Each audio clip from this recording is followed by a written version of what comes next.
আপনি কি জানেন হযরত নিজামুদ্দিন আউলিয়ার দরগায় প্রতি বছর একটি হিন্দু আমেজের উৎসব হয়? বলছি বসন্ত পঞ্চমী তথা সরস্বতী পূজার কথা।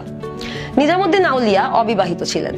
তার বোন বিবি জয়নাবের ছেলে তকিউদ্দিন নূহকে তিনি নিজের সন্তানের মতোই লালন পালন করতেন। তকিউদ্দিন নূহ ছিলেন একই সাথে মেধাবী, পরহেজগার, আধ্যাত্মিক এবং নম্র স্বভাবের।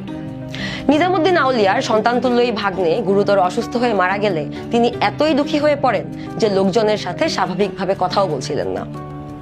তখন তার মুরিদ আমির খসরু চিন্তা করলেন কিভাবে তাকে অবস্থা থেকে বের করা যায়।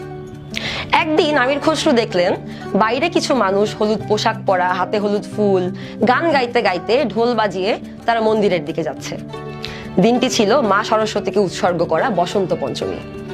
খসরু ভাবলেন, আহা, এই আনন্দ যদি তার পীরের দরবারে নিয়ে আসা যায়।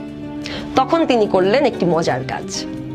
খসরু নিজে হলুদ রঙের পোশাক পরলেন, হাতে হলুদ সর্ষে ফুল নিয়ে নেচে গেয়ে নিজামুদ্দিন আউলিয়ার সামনে হাজির হলেন।